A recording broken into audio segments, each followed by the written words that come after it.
Just another EPS student being awesome. They're still so awesome. Hi, my name is Asher Chapman. I study at the University of British Columbia. I'm currently in my 4th year, and I'm in the Faculty of Kinesiology with a double major in English literature. So it's a bit of a combined field of study here. Let's jump right into this. I thought about this question a lot. I wondered if there was something tangible I'd like to offer, but I think at the end of the day, the most important thing to be said is that every single opportunity that you experience coming out of high school is a learning experience. Nothing is make or break. We tend to have that attitude in high school that everything matters so much because, it does. Everything matters. You got to get into the post-secondary institution of your choice, and that's great. But all I have to tell you guys is lower your expectations, but try your best. It's not the end of the world. That helped me.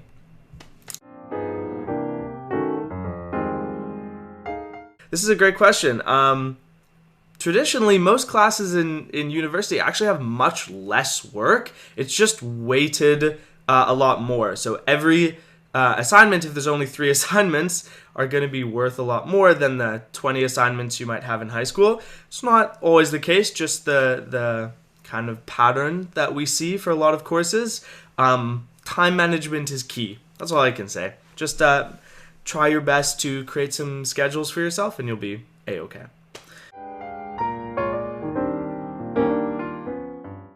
Thought about this a lot.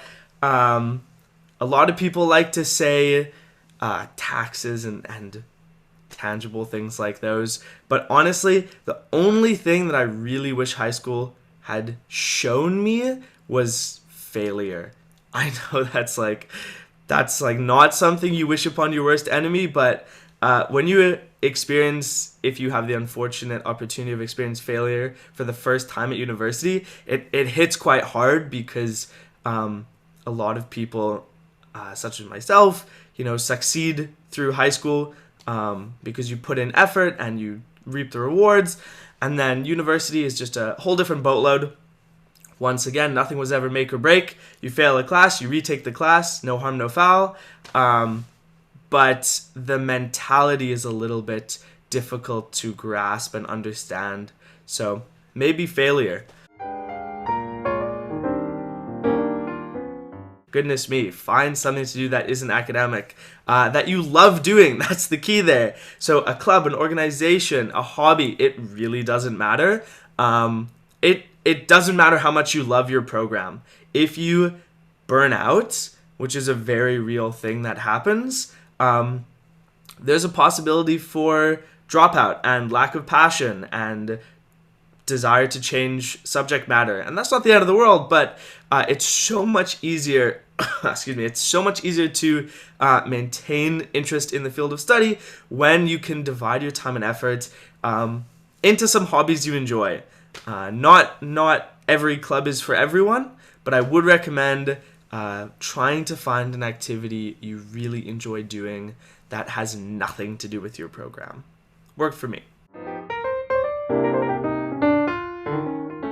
For Simon Fraser University, I found out on February 13th, but for the University of British Columbia, I found out on March 16th of my graduating year.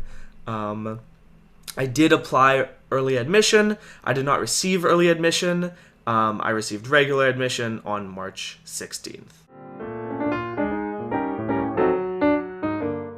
The short answer is trial and error. There's a lot of options post-secondary, a lot of different programs that you've never even heard of right now, and that's okay. So many people I meet switch faculty, switch programs, find passion in a program that they never could have heard of in high school because a high school doesn't necessarily teach the program, like anthropology or something fun like that. At the end of the day, it's really just putting a foot in the door and finding what works best. But I would recommend trying things that you don't expect you might like. It might not always work, but at the end of the day, you'll have a story and a memory, and I think that's quite important. Yeah, great question. Those who I want to be, yes. So you definitely have to put in much more effort because everyone obviously goes off, does their own thing, and lives their own life. University is a really big place. The University of British Columbia is a really big place with almost 60,000 students. And the campus feels like a city. I'm on campus right now in my student housing. But you know, the people who you want to be friends with, you will continue to be friends with. My close friends from high school are still my close friends right now. You make new friends, you keep the old friends you want to keep. It's quite simple. If you don't want to be friends with someone, it's very easy to just head on out. But it's not that hard to maintain contact as well. I've been a part of residence life my entire 4 years. I lived in first year housing for 2 years, and I'm in upper year housing right now for the last year and this year. There is more pros than cons. I'll say that. A lot of benefits. I would highly recommend it. I absolutely love living in student housing. You get to be in the hub, the center of campus. No commuting, no dealing with transit. The common problems would definitely just be, you know, if you're dealing with roommates, you're not the one choosing them. Unlike maybe if you go out and live in an apartment in the city, you can kind of interview and select your roommates. In residence life, you're kind of just placed with people. But you know, people manage, people make their friends. I'm in a studio apartment, so it's just me in a 300 square foot little 1 bedroom, 1 kitchen, 1 bathroom place, which is really nice.